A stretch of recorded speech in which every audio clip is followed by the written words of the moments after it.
Hello, friends. I'm your host, Michael D. Butler. Welcome back to the Author Spotlight, where we feature and spotlight amazing authors from around the globe. I'm so excited about our guest today, Chris and Shala LaTorraca from Connecticut. They've got a new book called Help the Book for Parents of Homeschool Children. So if you find yourself in this pandemic, homeschooling by default and not by choice, or if you're considering the choice of becoming a homeschool parent, then you will want to grab this book. Welcome to the show, Chris and Shala. How are you today?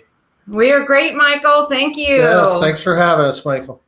Welcome to the Author Spotlight. So glad you guys are here. Now, you actually had the local TV station heard about this book coming out, Help the Book, and came to your house. And I think your daughter had actually interviewed you first on social media. How did the TV station hear about you?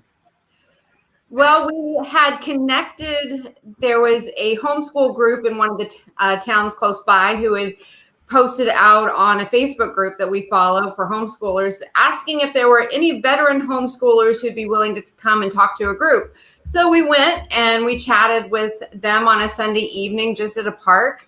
And she said, "Oh, I've been following you anyway. Love your videos, love your content." And the TV station actually was just doing a random search. They ran across her Facebook page and reached out to her. And she said, "I know the perfect people for you to interview." And so we got connected with that. And the next day we were doing an interview. Oh, that's just really huge. Now, why did you guys write the book and what it's about? Now, I know you've got some copies there with you. We want to see the book. And I'll actually put up the Amazon link where people can pre-buy it. What's inside? That's a great looking. It looks like the family's a little stressed out there. What's going on?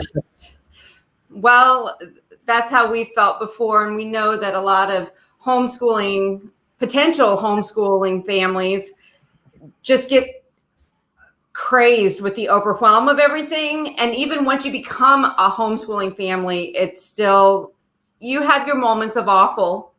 And so we felt like that really reflected what some days feel like in the homeschooling world. It's not all just like, woo, this is so fun, but there are many times of enjoyment too. So we weren't planning on writing a book until COVID hit. And Chris was out walking the dog one day in March before everything shut down, came home, said, "We need to be helping homeschool families." And I'm like, okay, like I need more to do. It's like a call from heaven, right? Exactly. So I kind of like tuned him out until I took this fabulous Write 60 Days writing course. And after the first session of it, I was actually planning on writing another book, which maybe it'll come out. But I said, "Chris, this is the time. We need to get this book. We need to get it into people's hands this summer. We need it to be out there as a resource for parents." Well, thanks for the shout out on that. We're here. We had a great time in that group, and it was definitely fun connecting with authors that were writing their books from around the country. But I think your book, because of the pandemic, is so timely. I mean, we're hearing on the news every single day. Now, I just want to read a little bit from the summary, and here's who you're targeting the book to. It says, "Are you a parent and confused about homeschooling?" I got to tell you, we homeschooled our 4 kids for a while, and 20 years ago, there weren't the resources that there are now. And you go on your book to say, "Are you overwhelmed by the number of options?" We were too. Here's what we found. Let us help you simplify things. So in the book, you talk about how to get started. You talk about how to homeschool in the midst of crisis. You talked about how to homeschool on a budget. And I think this is huge. You talk about what to do if parents don't have the luxury of working from home like you guys do. Now, you guys are actually called the Homeschool Architects. How did you get that moniker? Go ahead, no. Are you sure? I'll let you answer. So far, you're doing good. I'll let you keep going. Thanks, honey. That's why I pay her the big bucks. Go ahead. Well, our desire is to help people design and build their homeschool life. And so obviously that's what an architect does for an actual home or building. Well, we're wanting to help families know how to do that in a simple way. And so we felt like the Homeschool Architects really stuck for us. It really captured who we wanted to be. It wasn't a lot of frou-frou, but it started laying a foundation of designing it. What does it look like? Building then upon that design. So anything to add to that? No, I think that encompasses it. I think we're good so far. Yeah. Well, so some of the feedback we've gotten on social media is that, and I know you have a group, and I want to share the group link here in a little bit, but many people are afraid to homeschool. Can you address some of the fears that parents have, be they single parents, be they married couples? How does your book address some of these fears? I mean, I just think, just from my casual conversations with people, because, I mean, Shala does most of the homeschooling. I think that the biggest fear that is the resistance to change, and the resistance or the fear of breaking from the status quo. Okay, I mean, this is how things have been done. This is how we've always done them, and I think so that there's a real insecurity in people because they've never done it before, and they don't know. It's like starting anything new. You're really, anytime we branch off into something new, we're apprehensive, we're afraid. Yeah. And what we want to stress through the book is that, once you take that first step forward, it's not too bad. And there's a lot more support, especially through Homeschool Architects, where there can be guidance and advice giving that we weren't given 10 years ago. No.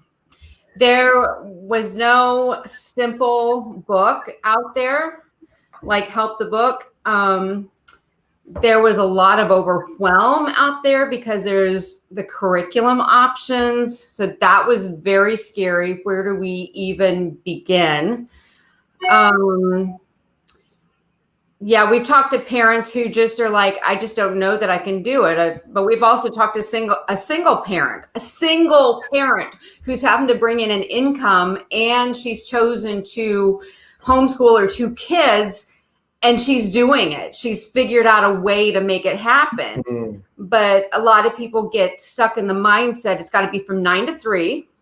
Mm-hmm. And it's got to look like the traditional school, like a lot of us grew up in. A lot of us were not homeschooled. Right. I know there are some out there, but it does not have to look like a traditional school. This wasn't a course you took in college, I guess. It wasn't an elective in college. Right.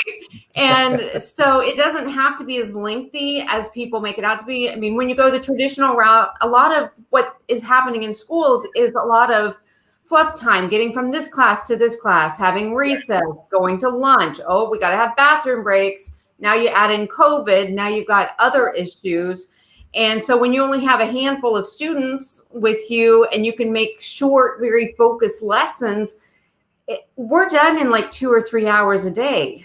Well, that's really powerful. So you're really maximizing the time and really getting a lot more done. So what you're saying is figure out a system that works and a system that works for you. Now, Chris shared some exciting things in our group call the other day with some of the other authors about boundaries and workspaces and things like that. I know you go into a lot of practical things in the book. What are some of the practical things before we dive into what's going on with COVID and the latest that's in the news? Because I have a feeling you guys are going to get called to do a lot of interviews in the next 90 days because there's a lot of parents, teachers, and administrators. And before we address that, what are some of the practical things in the book that you tell some of these parents?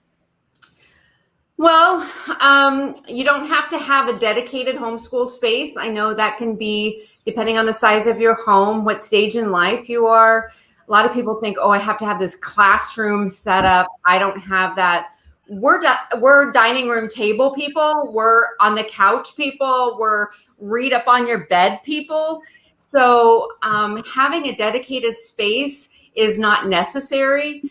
And I know of homeschooling families who operate out of a couple crates that they have because they're traveling a lot. They're going in their RV. And so they have their book, so they'll take them along. So it doesn't, if you have a dedicated space, great. It might look pretty. It might not. Like us, we just clean off the school table for dining at night when we have our family dinner. So it's very simple things like that. We actually, in the book, recommend if you're starting homeschooling, that you only look at starting with like 2 or 3 different subjects, whatever the main things are that you feel like your family needs to learn. And it may not be the reading, writing, arithmetic, the 3 R's. Can we leave out Greek mythology? Is that okay if we omit that? Well, it's fun though. Greek mythology. We're actually studying ancient That was Rome. my vote. If I could be 11 again, I would say Zeus and Mercury. I don't know.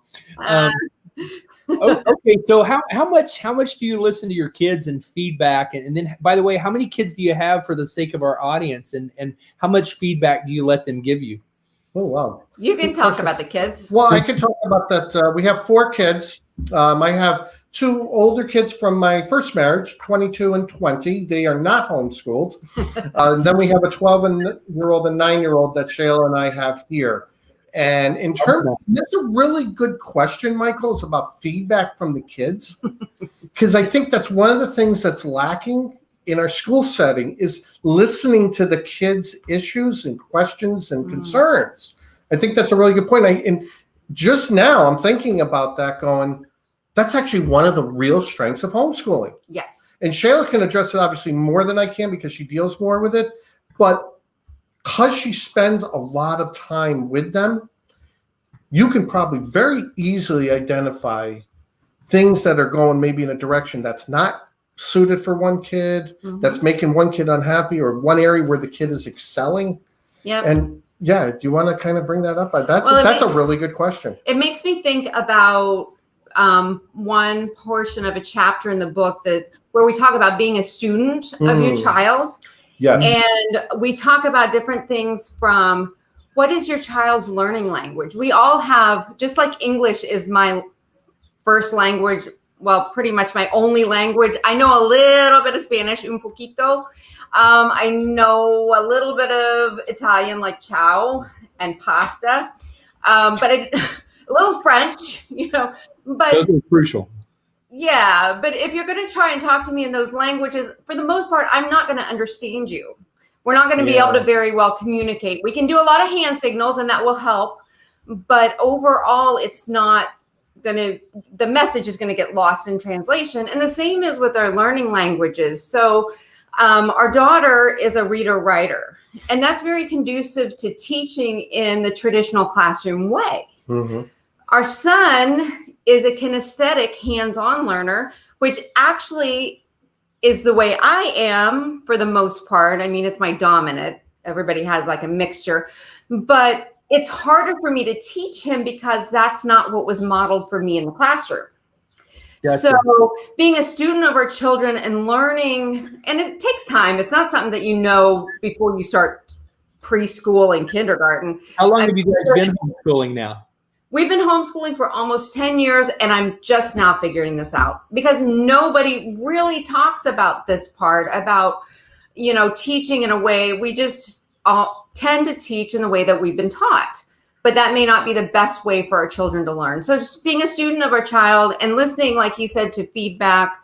I actually ask our 12-year-old from time to time, because sometimes she'll be like, Mom, I want more to do. And so we'll discuss, well, what does that look like? What are your interests, your passions? What can we put on your plate that kind of goes in line with where you are, who you want to be, skills you want to develop, even if they're not things I know about. So then we have to research.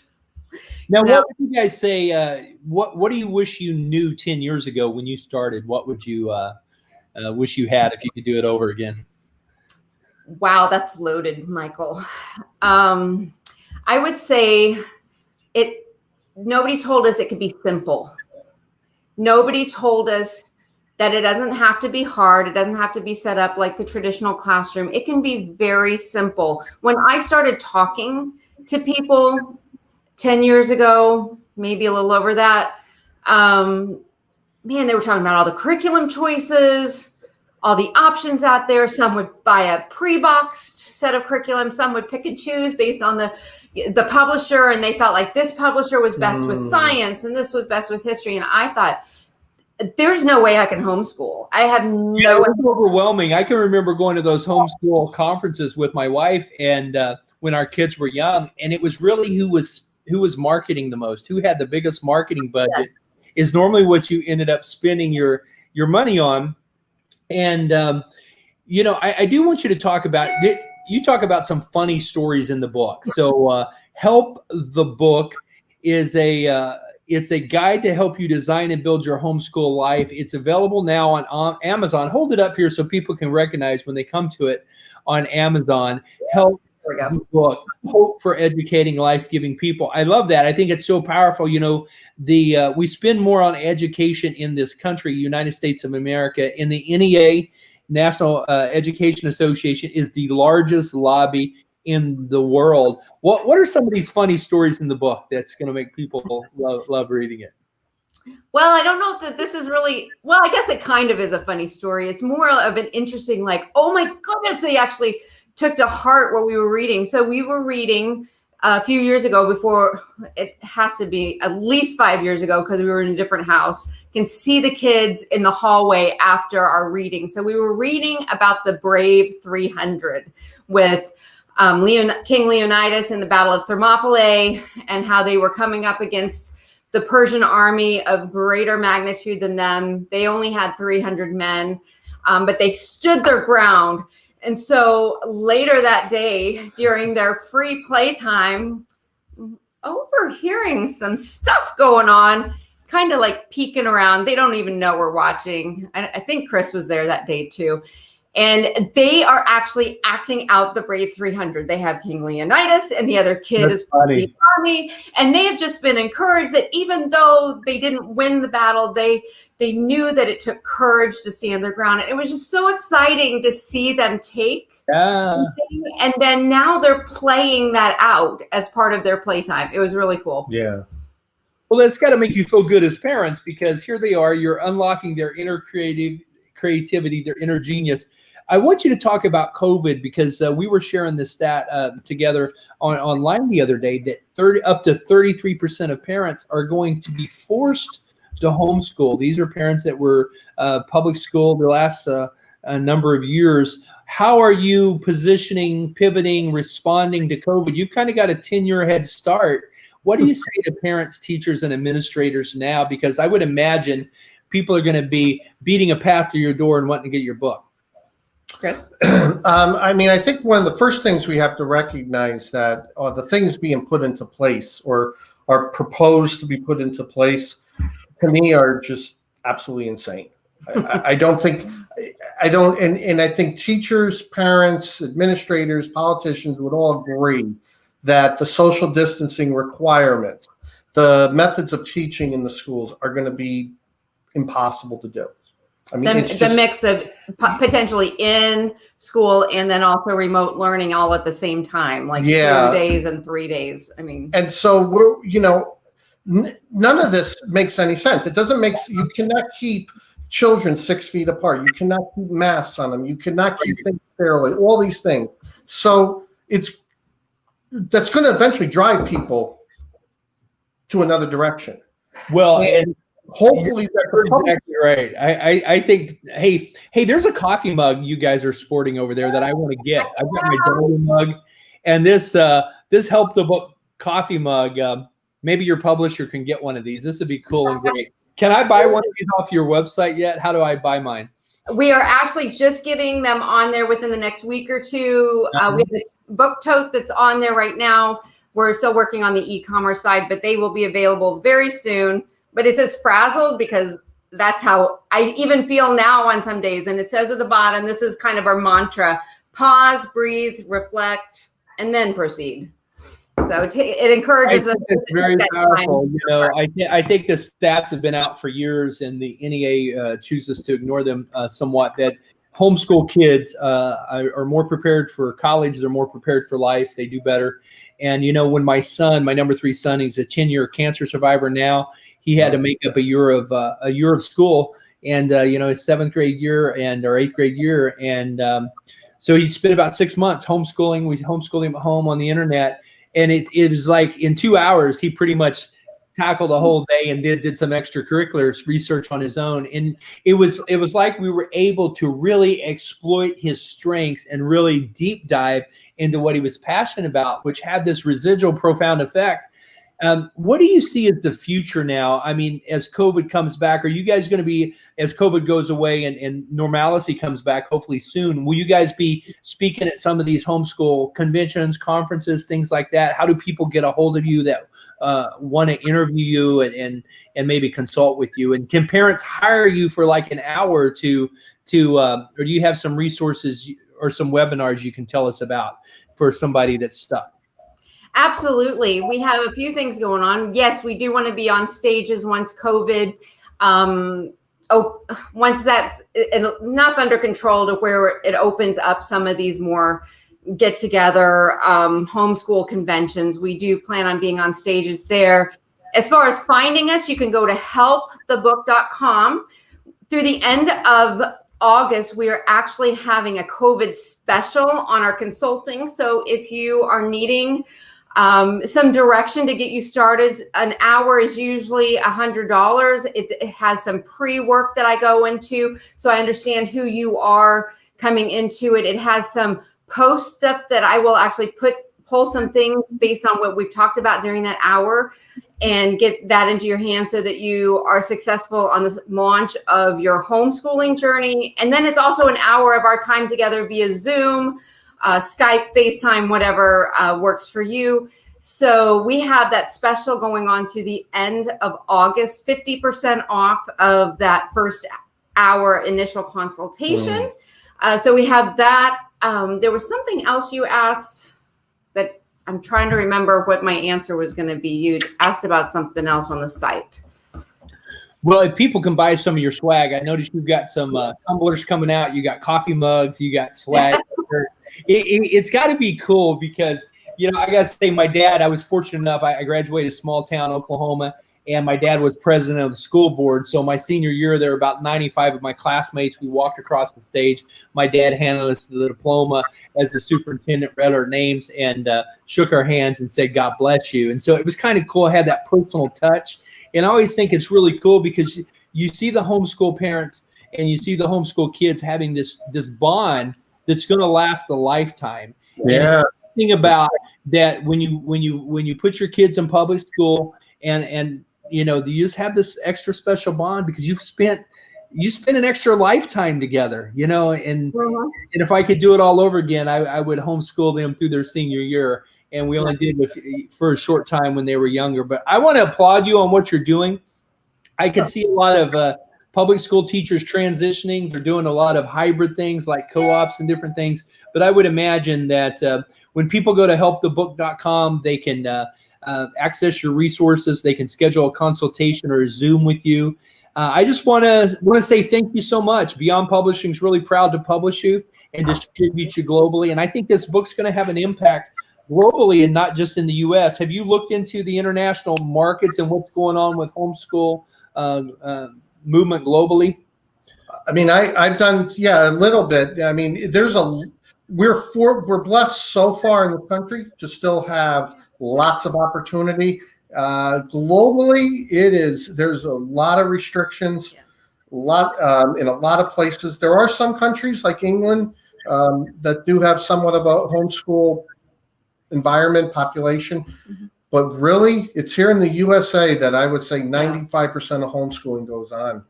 And but I think, Michael, that's something that is probably going to grow worldwide. Yeah, absolutely. It looks like the numbers are trending up everywhere. Here on a final note, and we don't want to get too political here, but somebody tweeted in a question, school vouchers. Are you in favor of school vouchers, and what are your thoughts on that?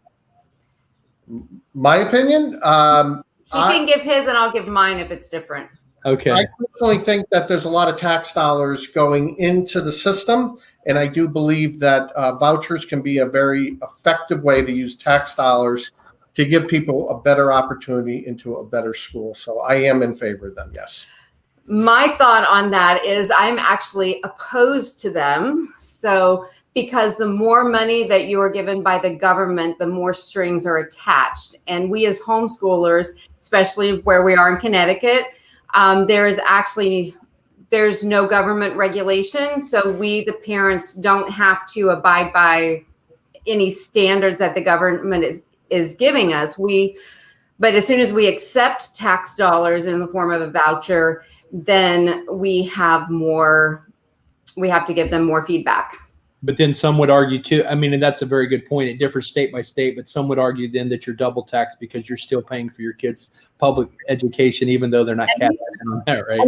We agree with that. We do, but I would rather have no strings attached. Yeah, I get it. No control. We also know that there are some homeschooling families or potential homeschooling families who would like to homeschool and they can't because of the financial aspect. So for them, it could be a benefit. So I see both sides. I like there being less strings attached so that the government is out of the mix as much as possible. Would you ever run for local politics so you can influence some of that? He did. I have one time. Okay, awesome. Well, that'll be on our next interview. These are the Homeschool Architects. And you know what? It was so great to have you here, Chris and Shala LaTorraca. So great to have you guys here. It's called Help the Book, and you can pre-buy it now. I tell you, go ahead and book that hour with them. That's a great time. If I was a homeschooling parent, I would jump on that. That's just really great value. Guys, thanks so much for taking time out of your busy schedule and being with us today. And once again, helpthebook.com. It's Chris and Shala LaTorraca. They are the Homeschool Architects, and they wrote the book on the subject, Hope for Educating Life-Giving People. It's a guide to help you design and build your homeschool life and your child's success. Thanks so much for being with us on the Author Spotlight. Have a great day, guys. Thank you.